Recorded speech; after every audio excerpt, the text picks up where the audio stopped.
I have to make another video. Oh, God. Fuck. Hey, what's up? I fixed the audio issue. You could probably tell, but just wanted to let you know. You can't keep getting away with it! You know, after 2 videos, I never acknowledged where I was getting these books from, and I feel like that's a disservice to the person who made this book. I'm reading a collection of Lovecraft's works called The Complete Works of H.P. Lovecraft. This particular compilation was compiled by the Archivist at archivist.com. Check them out. They have some really cool stuff. And yeah. Alright, y'all know the drill. I'm reading 10 books. I'm ranking them on a scale. Editor me will occasionally check in if I figure out that I'm fucking stupid. Alright, here's the current tier list. Let's get into it. There is no Easter Bunny, there is no Tooth Fairy, and there is no Afterlife.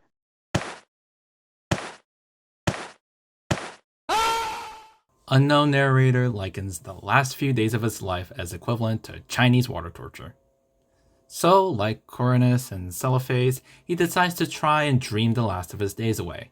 Terrible decision. I mean, seriously, I never get nice dreams anymore. Just nightmares of me doing some embarrassing or stupid shit. Huitzilopochtli is a name. Or getting stuck in the triple shift with everyone around me being incompetent. That last one might not be a dream, but still. He keeps mentioning this golden valley that leads to groves and ruins, and eventually he ends up at a huge wall, quote, green with antique vines, and it's pierced by a little gate of bronze. The rest of the short story is essentially him discussing how enchanted he is with the gate and his thoughts on what might lie beyond it. He eventually finds the dream city of Zakarion, where descriptions of what lies beyond the gate is written in old scraps of paper and papyrus. This is the reason why humanity was a mistake. Written by, quote, dream sages who dealt of old in that city.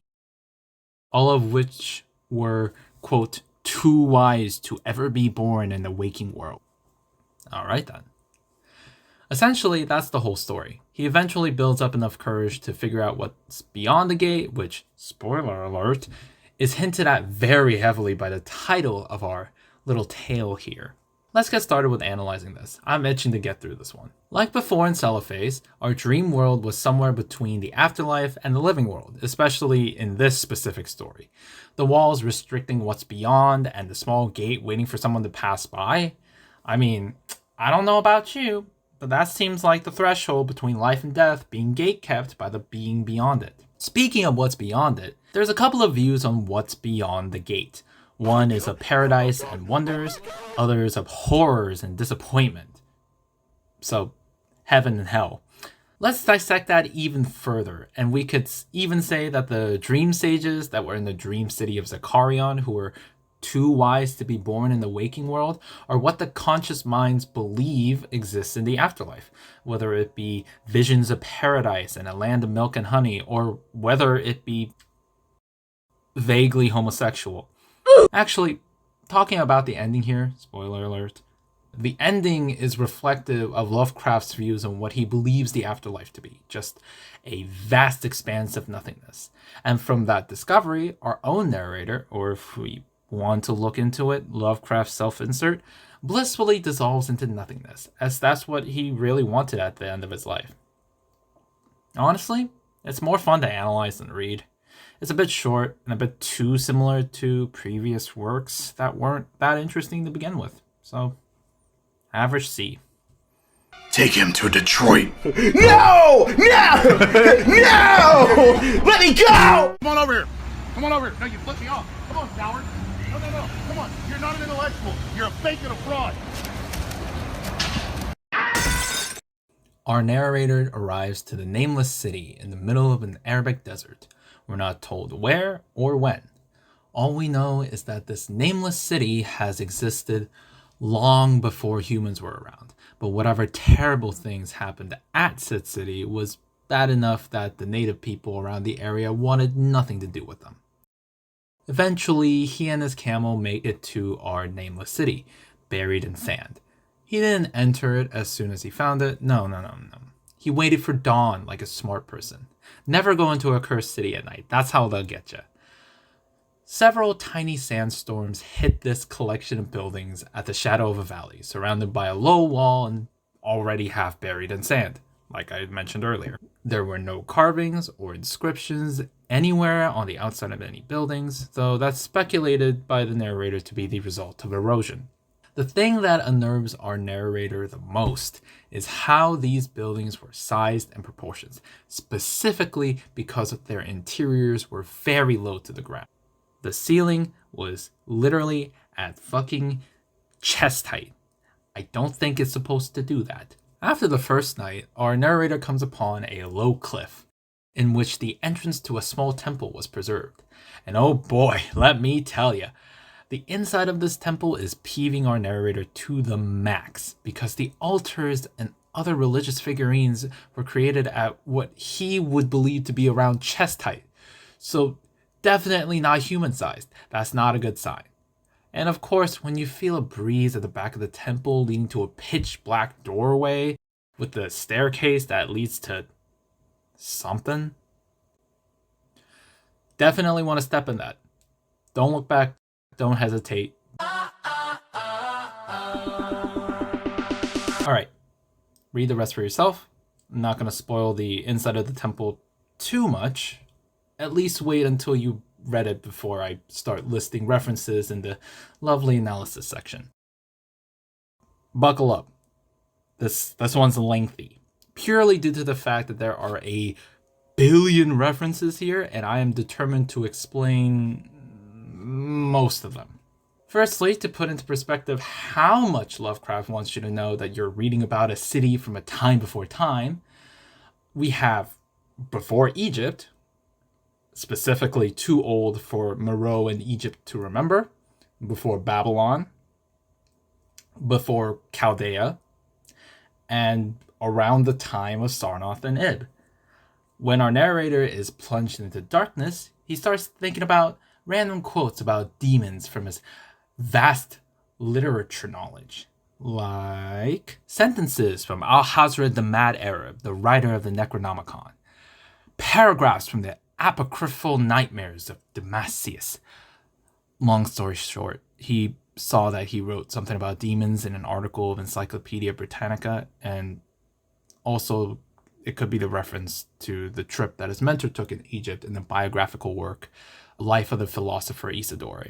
Infamous lines from the delirious Image du Monde, a creation story that has both fictional and non-fictional elements. Mutterings of Afrasiab and the daemons that floated with him down the Oxus.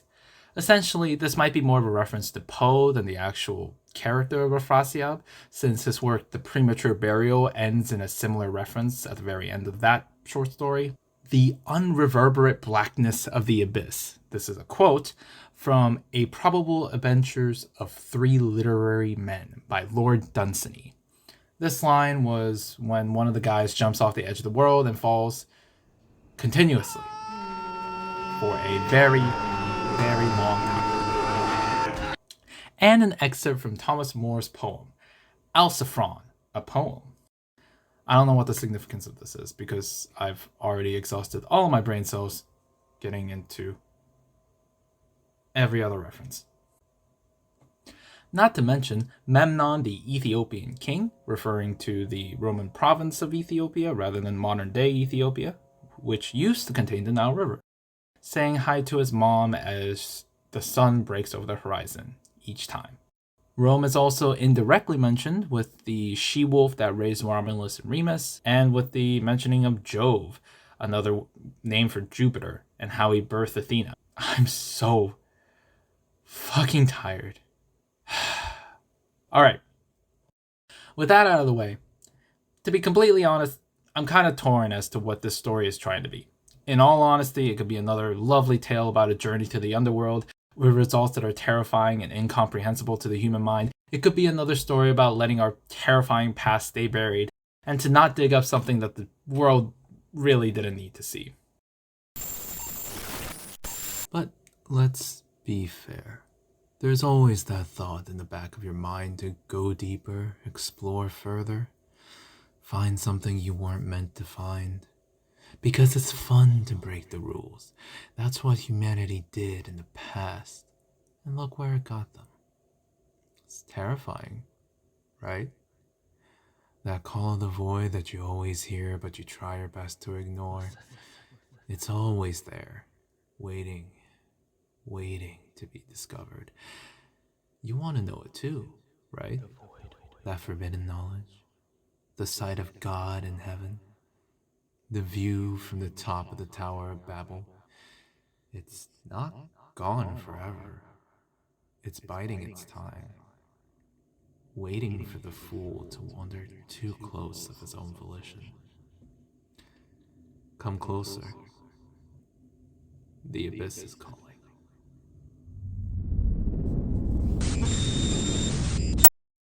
I think specifically with all the references to writing regarding the abyss and demons, it's probably mostly to do with the journey to the underworld, getting very close to unleashing demons to the rest of humanity. What those demons represent is a whole nother story, because it could be anything from the decay of civilization to the decay of civilization. Quote, to convey any idea of these monstrosities is impossible. Let me convey an idea of these monstrosities in question. They were of the reptile kind, with body lines suggesting sometimes the crocodile, sometimes the seal. Again, he did it again. I'm going to fucking lose it. The wind could represent the sins of mankind, and so could the reptiles. And the bottomless pit mentioned in the story, I mean, it could be a reference to Abaddon, which is mentioned earlier in the book as well. The gateway to the next realm is propped open, yet obscured, so that one couldn't possibly fathom whether they were heading into the afterlife of paradise or eternal damnation, or being torn apart by reptile people. Yeah, they're not fish people. It's not. I know it seems like it, but it's not. They're alligator people. There's a slight difference. Side note, I think Vector's cool. I want a friend like Vector. Alright, alligator people are definitely done intentionally, probably a reference to the Egyptian god Sobek, but that might be a stretch considering that Sobek is not only related to military prowess and power, but also he's supposed to be a protective deity, so if you see it from the creature POV, I guess you could say that it's protecting their land from foreign invasion, but I think there was already societal decay in there before the whole let's go underground as alligator people phase. Crazy. I mean, this has the marks of a civilization in decline, doing everything in its power to stay relevant, but being buried in the sands of time. Oh, wait, that might be the whole point. Time has a tendency to wipe away the past, but terror and trauma has a tendency to last far beyond what should be possible. In any case, this is a solid S tier. I'll put it at the very top of all the S tiers for now, just because I really, really like this story. Fuck you, Baltimore! If you're home of challenge pissing.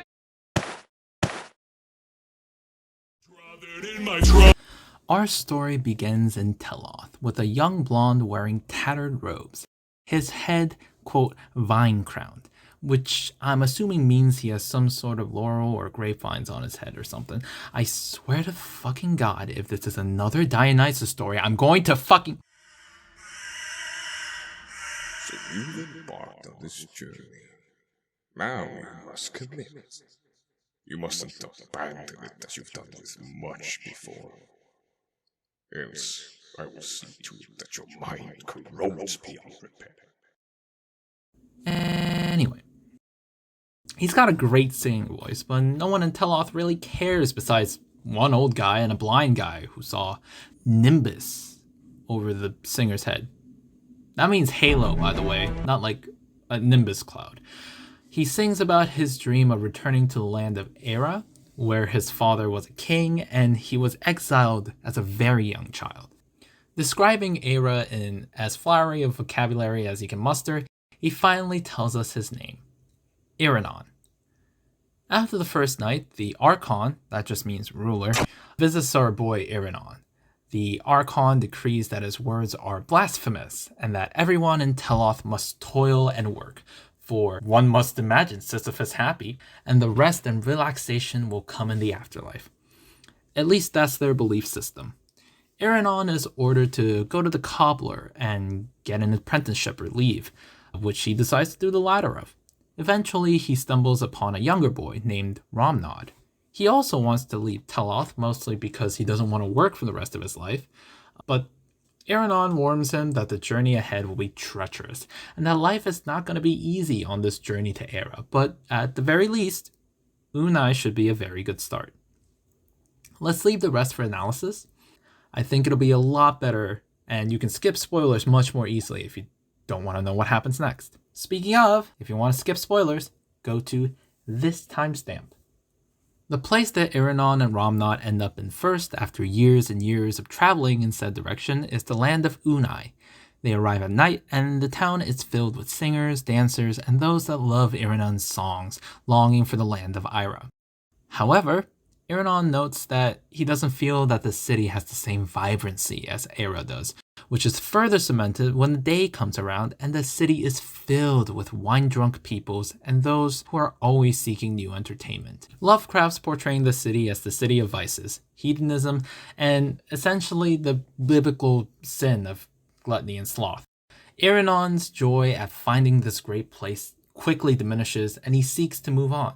However, Romnod, someone who doesn't have the same dedication as Iranon, drowns himself in liquor and eventually dies from it, in a very painful and shocking manner. Iranon grieves while Unai moves on, and eventually Iranon continues to set off on his way to Ira. Eventually, he ends up in an old cottage of a shepherd. He asks him if he's ever heard of Ira. I'd also like to point out another detail. The story always describes him as forever youthful, and for some reason he never ages, like Romnod, the small child, does. Romnod dies as a fully grown adult, but Iranon is always described as this young, prime of his life kind of character. The shepherd tells him of a friend who deluded himself into thinking he was a prince from a far off and wondrous land filled with song, laughter, and art. However, he was just a normal boy, like him, and he misses that friend, that spark of joy in everyday life, his friend Iranon. We then cut to a description of an old man, an elderly soul walking slowly but gently into the quicksand marsh nearby. And as the story states, that night, something of youth and beauty died in the elder world. Iranon is the embodiment of childhood innocence, that passion to pursue a perfect world away from the influencers pushing their grindset mentality and working hard for something that a person will never obtain in their full adult life. That passion to pursue song, art, and dance, not for the sake of consuming it and overindulging in it, but to simply enjoy it. Simply find the beauty, the elegance, and most importantly, meaning. It's a story about finding meaning in this cruel and unfulfilling world. Iranon stayed forever youthful and forever determined because he held on to that childhood innocence displayed by how every description of him describes him as ageless. However, life always catches up to us, and Iranon decides that his journey and his pursuit in finding what he believes to be Ira is over. So, with everything he ever wanted out of reach, he simply disappears, never to be seen again, never known again by anyone else except for those who look back on their memories fondly. It's a story about the fear of growing up too quickly, a story about holding on to the past as long as possible, because at the end of the day, that child looking for that wondrous city of Ira is just as valid as another soul lost, looking to tell their inner child that everything will be okay. I think this story is a very sad read. It's more impactful than it's ever been given credit for, especially in our current rush of just overconsumption and this mentality of, just always working, always making money. I'm going to give this an A tier. It's a wonderful piece.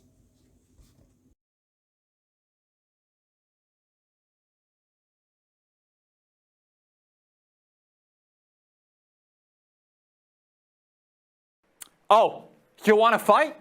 You want to fight? You don't want to mess with me? You want to fight? Okay, all right, that's it. I'm going to put on my ass-kicking boots.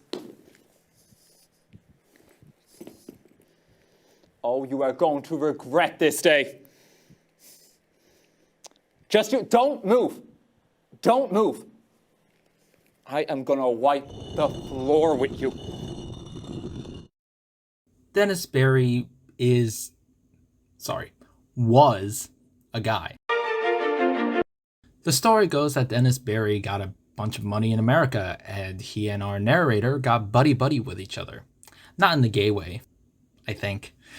His family is from Kildare in Ireland, and their family used to live in the old castle by the bog. Barry was writing to his friend, and by proxy us, about how buying back the castle and refurbishing it is going strikingly well, until, well, the peasants who lived in the area next to the castle were very happy that this castle was being brought back to the glory days, but quickly changed their tunes when they realized that he was going to drain. All the locals in the area were not a fan of this, so much so in fact that most of them left the area surrounding the castle, and Dennis had to hire workers from, quote, the north. And since he only knew the new workers for a short amount of time, he asked our narrator to come visit him to see the completion of the draining of was a haunting source of superstition and legend, and his time in America had made him a lot less susceptible to tall tales and the like. The story goes, has a guardian spirit who lives in old ruins in the middle of a small island. Dancing lights, chill winds, and ghosts hovering over the water are all common folklore, along with a city under the surface of the swampy waters. I mean, that's a pretty cool premise. I wonder if this concept ever comes back in a later book. There's also a very bad curse associated with whoever attempts to drain, cursing them with something hideous and terrible. Let's go ahead and call it on the recap here. The rest of the story is essentially exactly what you think happens. Let's move on to naming some of the references and eventually analyzing this thing. A fun thing I didn't learn about in the American education system, there is a book mentioned in the story called The Book of Invaders, or the... Oh no. I genuinely do not know how to even tackle the pronunciation of this. This is Gaelic, right? Oh, dear sweet baby Jesus. Le Bor Gabala Aaron? Lebhar Gabhala Arion? Libor Gabala Aaron? Why did you think this was okay? I'm not mad. Let's start off with the basics. County Meath is colloquially known as the Royal County due to its history of housing the High Kings of Ireland. This is probably what Dennis Barry's family is descended from, considering that he describes his family of higher prestige than the surrounding peoples. Kildare is a red herring, considering that the real Kildare is further south in County Kerry, along with Ballylough being from fucking Northern Ireland. Not the north part of Ireland. No, the region of Northern Ireland.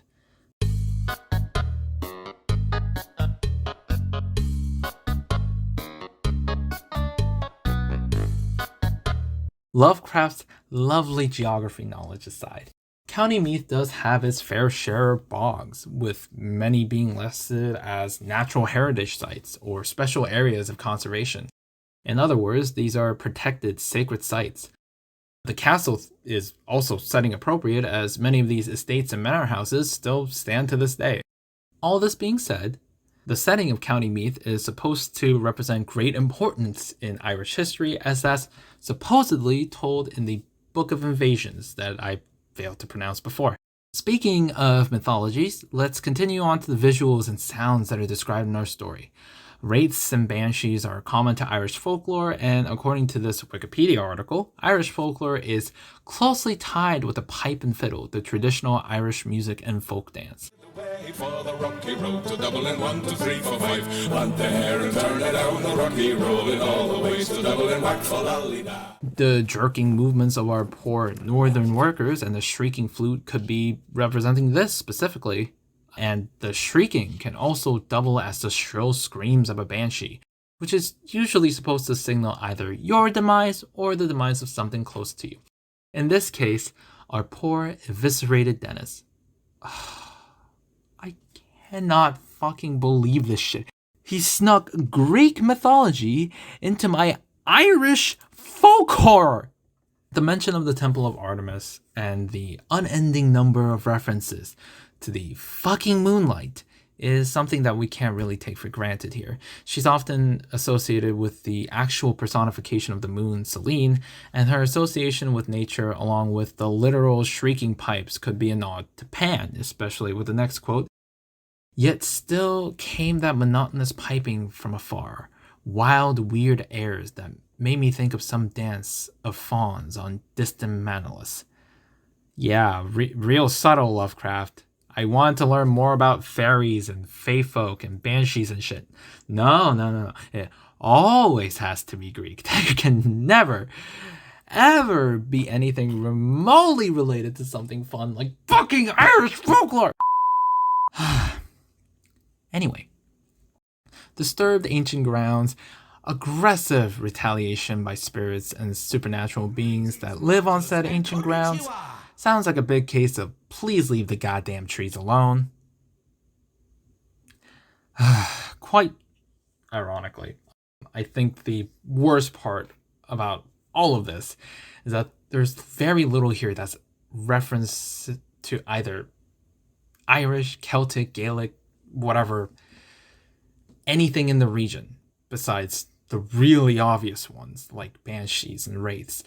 We never see the word fae once.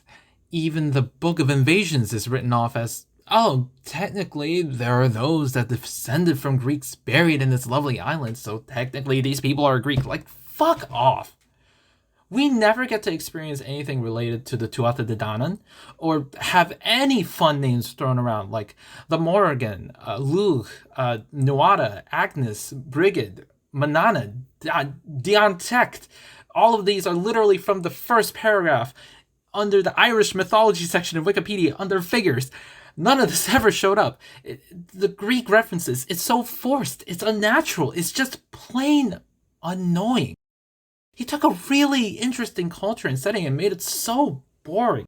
And that is definitely racially charged because it's the fucking 1920s and they do not like Irish people. Okay? America did not like Irish people in the 20s. It's something... This story is so laissez-faire and so fucking one-dimensional. I'm getting sick of the Greek classics, I'm not gonna lie. That might dock some points in the future because there's not many interesting things you can do with the classics that's not just a rehash of a myth.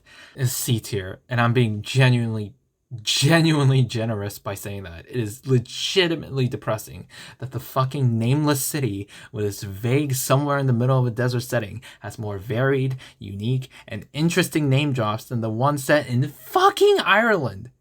No shade to, Arabic, Egyptian, or Hebrew mythology, but the missed opportunities in this one just had me just absolutely fucking fuming. Alright, let's move on. Dude, how do you feel?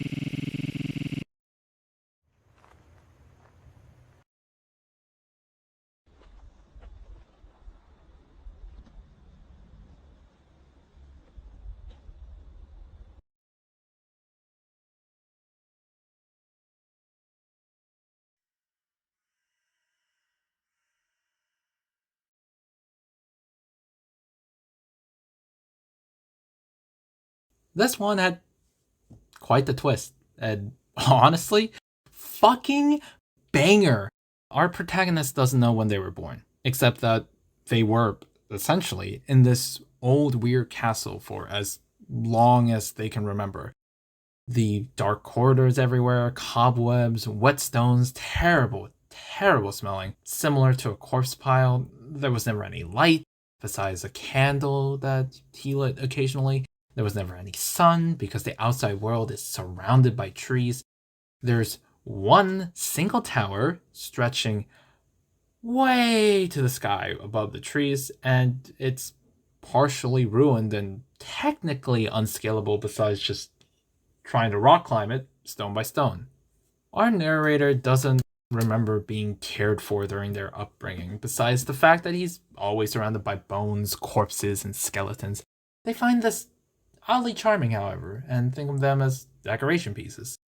Books depict the world of the living, and it taught them most of the things they know. They've, of course, never seen or heard of a human before, and they note that they've never tried to speak out loud. They also note that the castle is devoid of mirrors. I'll leave the rest for you to read because the absolute horror that ensues after they reach the top is something that is chef's kiss. Let's go ahead and start the analysis. Again, skip to here in order to skip spoilers on the big twist, but otherwise, let's keep reading. This is one of the few times where I feel like Lovecraft's not purely looking at classical mythology for his stories. At least, not until the end when he just says a bunch of Egyptian-sounding names. The only possibly real reference here is a legendary queen of Egypt named Chris, who, according to Herodotus, invited the murderers of her brother, the then king of Egypt, to a banquet and then flooded the room with water from the Nile.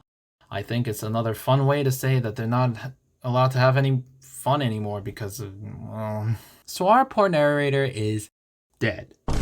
Undead, technically, but very much dead.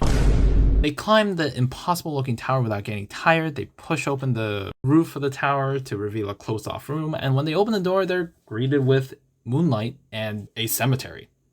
They just stepped out of a mausoleum. The reveal is done much more subtly, since we don't fully realize what's happening until our narrator makes it to the castle, climbs into a window, and watches as everyone panics and runs away. They see a hideous corpse standing under an archway, and in an instinctive, protective response, reaches a hand out to stop it, only to find polished, smooth glass, otherwise known as a mirror. I mean, the moral of fuck around and find out is plastered everywhere, but I think the most fun way I can relate this is to the story of The Monkey's Paw by W.W. Jacobs. In that one, 3 wishes, 2 terrible consequences, and 1 incredibly panicked undo button. In this one, it's 1 wish to escape the situation the narrator is stuck in and day out, and a terrible realization. The narrator is not human and hasn't been for a very long time. Both can also be, very loosely, considered to be early zombie literature, although to be very clear, you never actually see any physical body move in The Monkey's Paw, so it's a very solid piece of literature. I'll give it an A. Such an imitation of life is but a ridiculous farce. To live beyond immortality, as some say, is not something to strive for.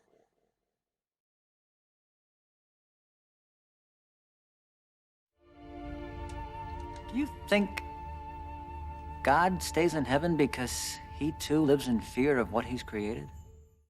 Barzai the Wise. He wants to see the face of gods. Barzai the Wise knows a lot about gods, and he wants to take himself and the young priest Atal?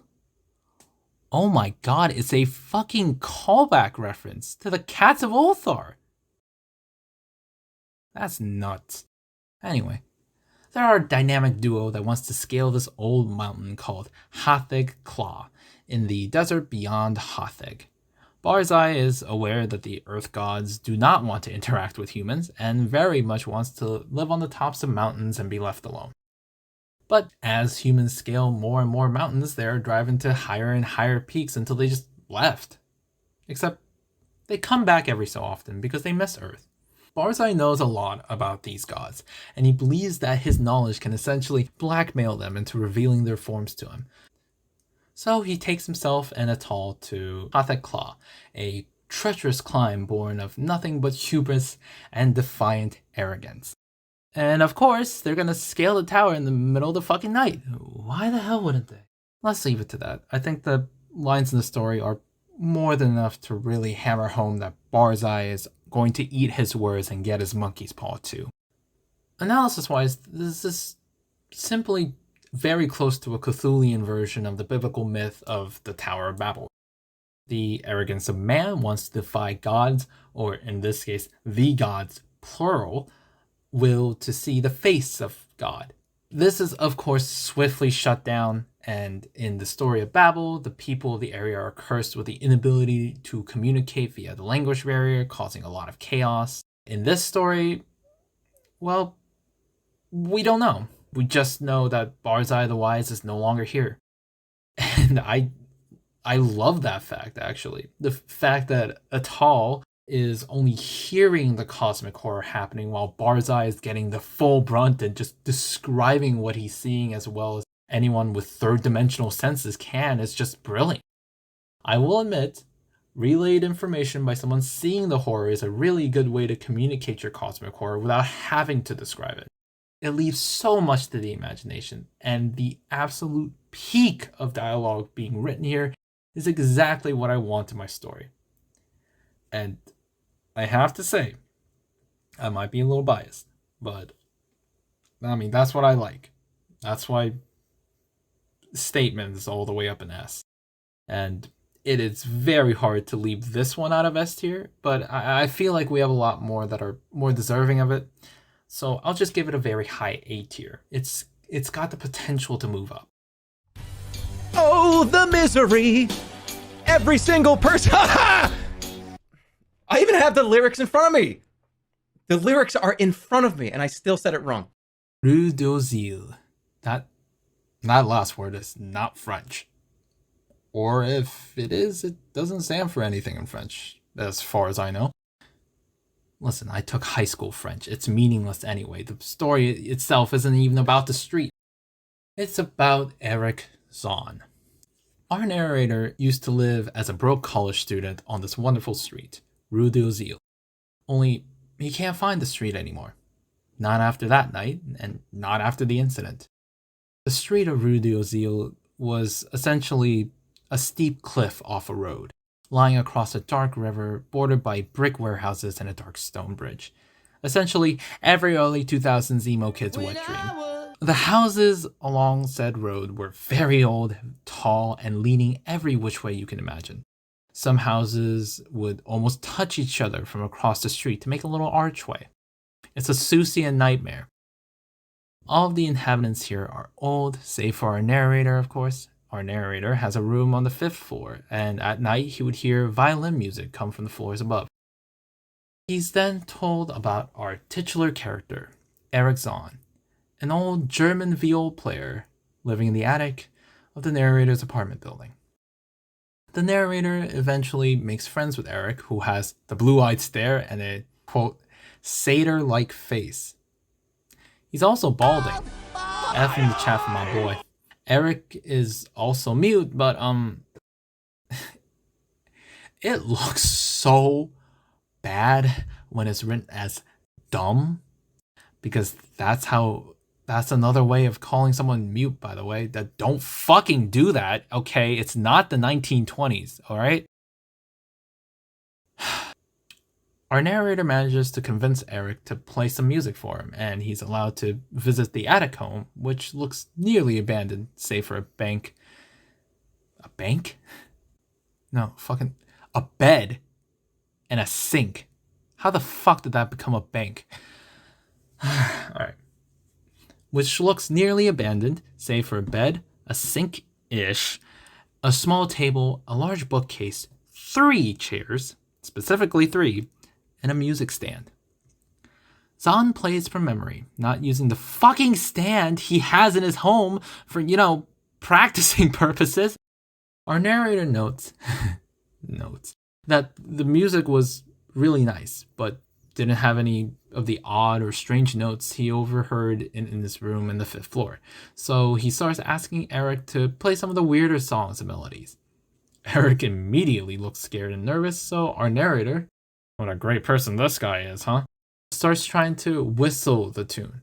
The mute musician immediately shushes him and looks at the curtain covering the only window, as if something is going to fucking burst through it at any moment. This guy must have the self-preservation instinct of a fucking fruit fly, because he then walks up and tries to open that goddamn curtain. Erich, rightfully so, yanks him away and motions for him to leave, before hastily scribbling an apology citing his generalized anxiety disorder and a request for him to return to listen to his normal music, not his weird ones, another time. He also tells him that he would request the landlord to give him a lower apartment so he doesn't ever have to listen to his weird melodies ever again. Very suspicious. And I'll leave it at that. Let's move on to the analysis. First, let's talk about Hungarian dances, written by Johannes Brahms. Supposedly, they're based off the Czardas, which are traditional Hungarian folk dances. Since the music becomes faster and more hectic as the playing continues, I think a good guess for which Hungarian dance is being played could be the most obvious one, Hungarian dance number 5. I don't know. I didn't sit down and listen to all 21 to see which one has the most amount of tempo changes and most amount of energy. Also, our mute musician is a German who is not very adept at speaking French, which could mean that he was once a journeyman. Gypsy/Romani folk are nomadic in nature, and the Czardas are referred to, at least in this Wikipedia article, to be gypsy style. So I believe that this isn't the worst possible conclusion you can draw for this specific tidbit. Also, Brahms is German, Erich Zann is a German. I'm making a guess. That's all this really is. It would also make sense that he would play something that he's innately familiar with to ward off the evil sounds, the screaming void that lies behind the curtain of his home. It's a sense of comfort during the madness, so psychologically speaking, this is Erich's own way of attempting to take control of this unfathomable terror. God fucking damn it! So, satyrs and bacchanals. The shadowy satyrs could be referencing Pan, especially when there's that shrill note that rings out during the climax that the musician tries to drown out with his viol. It could be a note from his pipe, specifically. This would the mention of bacchanals, which I'm assuming are what you call the people who attend these things called Bacchanalia, a festival for the Roman god of Bacchus, Dionysus in Greeks. The literary reference to the panic mania of the swirling maelstrom in the climax is also not lost on me here. But there's an interesting way to look at the story from a more symbolic point of view. The strange/weird notes and symphonic qualities of Erich when he's attempting to drown out the noise from the unknown world could be representative of the repercussions of traumas or evils that manifest themselves into real life. The fact that this void is behind the curtain, cutting off Zann from the outside world, is interesting.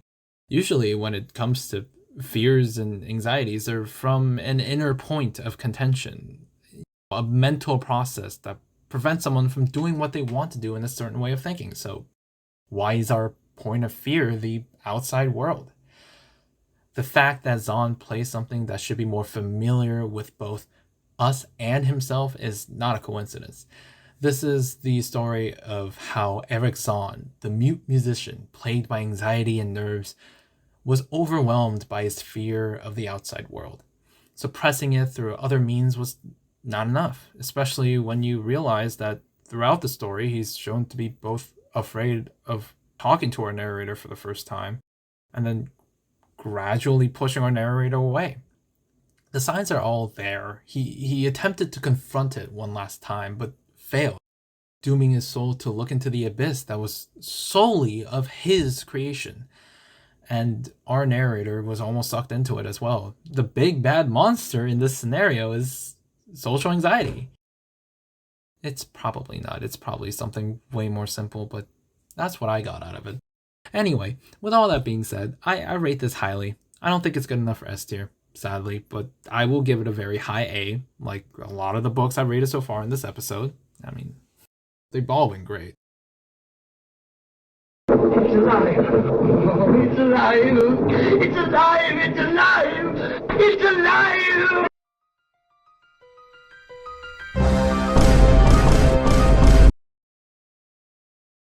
Fair warning. This is one of the first of HP's actually long works of fiction. This one is split into 6 parts, published in an amateur magazine called Homebrew. And it comes to about 50 pages on my e-reader, so you'll have to dedicate some time into reading this one. Essentially, if you ever watched the original Frankenstein movie or read the original Frankenstein novel, you've got the gist of the story.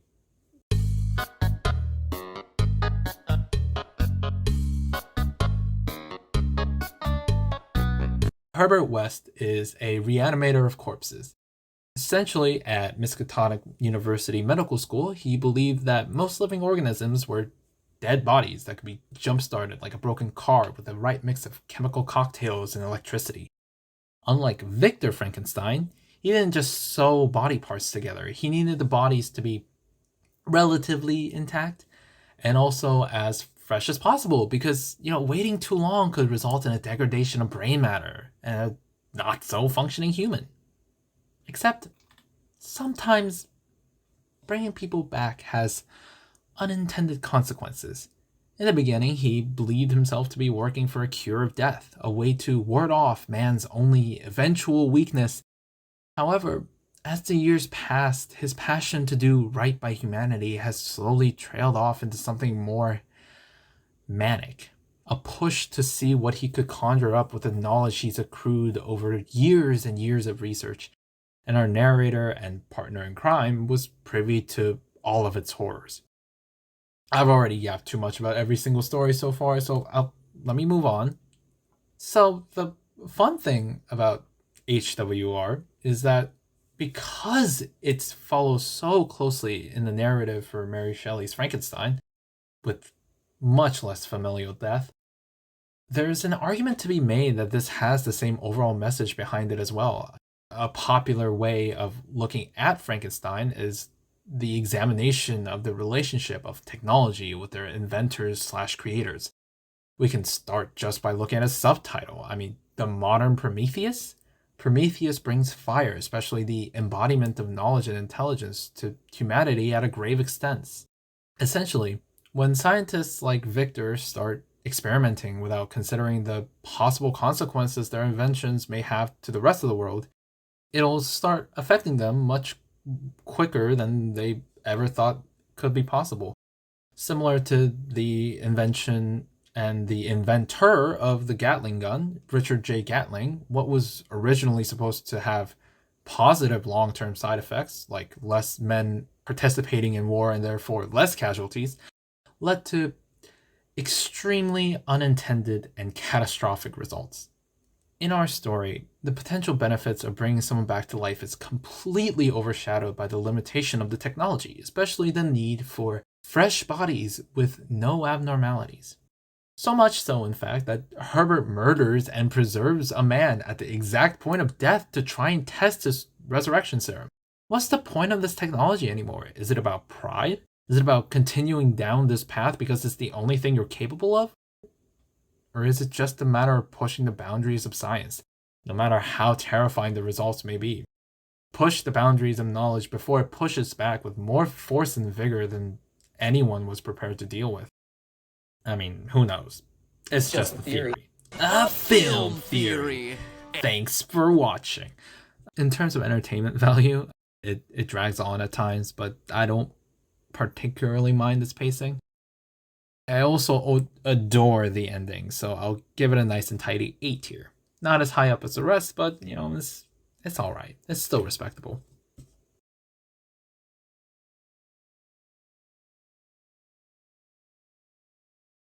God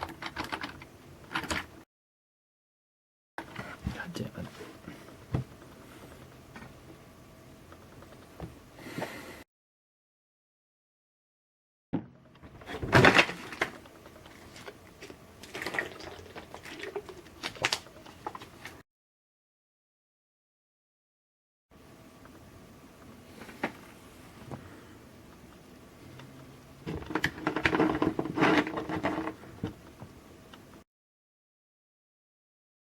So, our narrator is a sculptor of sorts, though you wouldn't be able to glean that from the opening paragraph since he does nothing but rant about how death is a mercy and how he crossed the threshold into something he wasn't supposed to see that we're not supposed to see, but enough about that.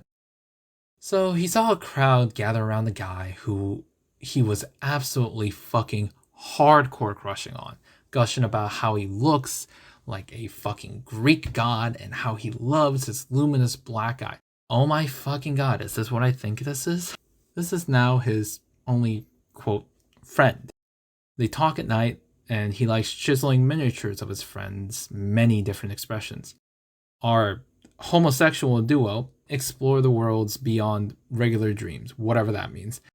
It doesn't come to the dreams of common men, but once or twice in the life of imaginative men. Is he talking about Einstein? What the fuck? Strange random quotations aside, they did a lot of fucking drugs. A metric shit ton. It is a mess because, true to the nature of all dreams, recalling and recounting them is a difficult task. Their dreams were even worse, considering they were all sensations rather than concrete things that humanity has put a name to. It's either the sensation of falling or the sensation of flying. There's really no English counterpart, or any counterpart for that matter. Our narrator's buddy was always ahead of him, exploring the world through vague checkpoints and obstacles. You know where this goes. They're gonna see something they're not supposed to. They feel something they're not supposed to. Phrasing. And shit hits the fan. Analysis time. So, in terms of reference, we're talking about Hypnos. Hypnos are these terrible looking Pokemon introduced in Pokemon Red and Blue, the first generation of Pokemon. Doomcops! Huh? Prepare for your examination. Whoa, shh! Hypnos is the Greek personification of sleep. So, you can see the reason behind the whole unending dream sequence thing. It also makes sense that he would be leading our narrator along their journey during sleep. He's also the son of Nyx, the goddess of night, so the Black Void might be referencing that. Symbolically speaking, I think the barrier they pass between the safe dream world and the not so safe dream world might be related to the underworld and the personification of death, Thanatos, Hypnos' twin brother, a parallel between the realm of sleeping and sleeping forever. There's also the occasional mention of the father of Hypnos, Erebus. This is not always the case, so let's take this part with a grain of salt, which is the personification of darkness.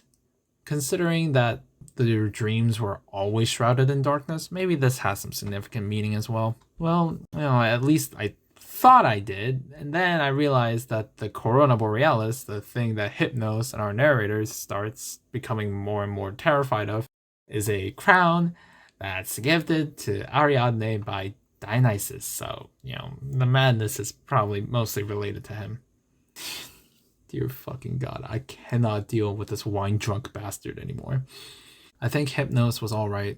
My original reading of it was interesting, but after the amount of Greek mythology I had to slush through for this specific video, I'm kind of getting physically sick of it. It's high B tier. It's alright.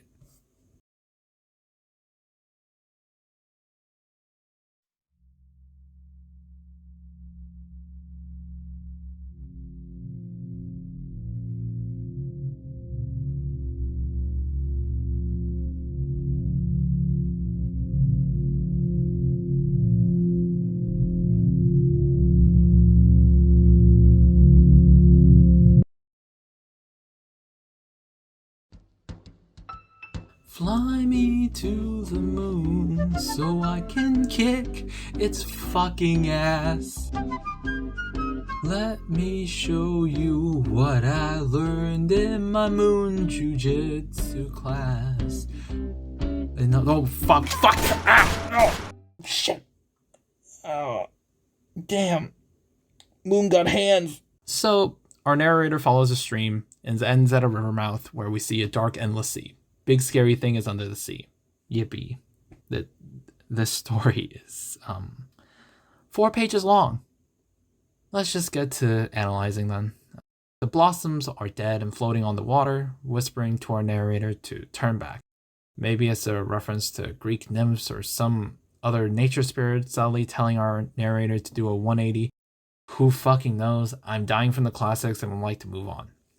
The black condor being mentioned as perching on top of a reef that turns out to be something much bigger than a reef.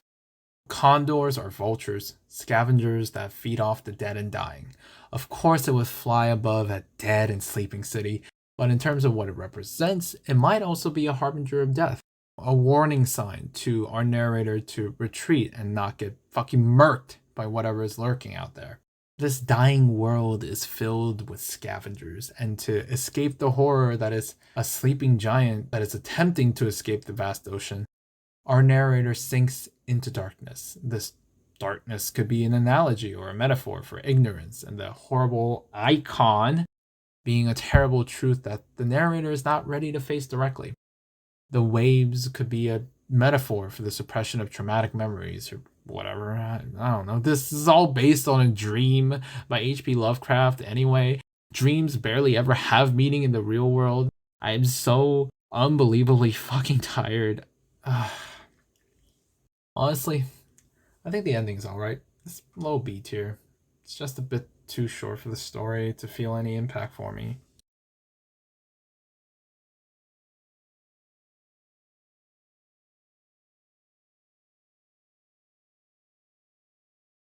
This story is even fucking shorter.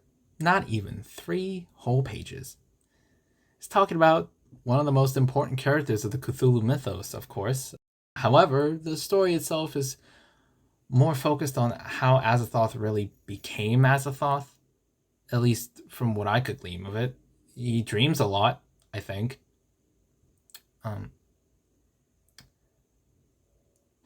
I don't really know what to do in terms of the analysis for this. It's a lot of colorful and nice imagery, but like, is this really it? There's nothing here. I was really hoping for something more than this, but I guess if that's all I got,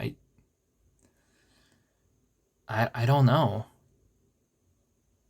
I feel genuinely stumped about this one.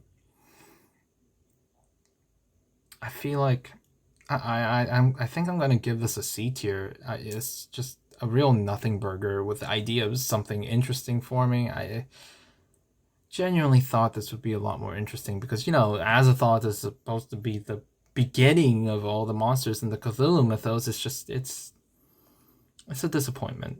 That's all. Hi, this is Editor Me. Just wanted to hop back in and, you know, salvage the fucking ending of this actual high effort, quote unquote, video. I don't know what the hell this guy is on about, because the story of Azathoth, that's 3 pages, is just supposed to be an incomplete version of a full-length novel that Lovecraft was going to write, but then, you know, he never finished it, and it was published, you know, way after his death. Of course, it was written back in 21, but, you know, it's not the point.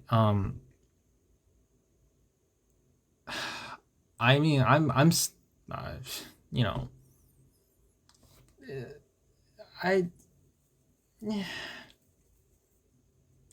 again, I still am gonna give it like a C tier because this is just boring. Quite honestly, I don't have anything I really have to say about this, so I'm just gonna leave it here. Alright, I don't understand what the fuck is going on. You guys hear that, right? The fucking laughing? My fucking speakers are disconnected. I took everything out. My headphones aren't even in there. It's just...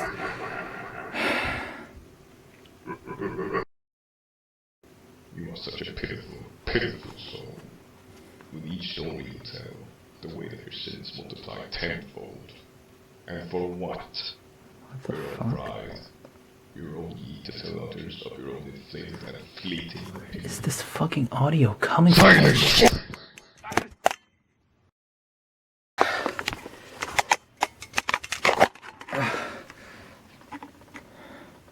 You do not understand the forces at play. Your will is weak. You will submit. Continue on the path to your own destruction. The end of humanity will draw near, and I will be reborn. What the fuck was that? What the fuck was that?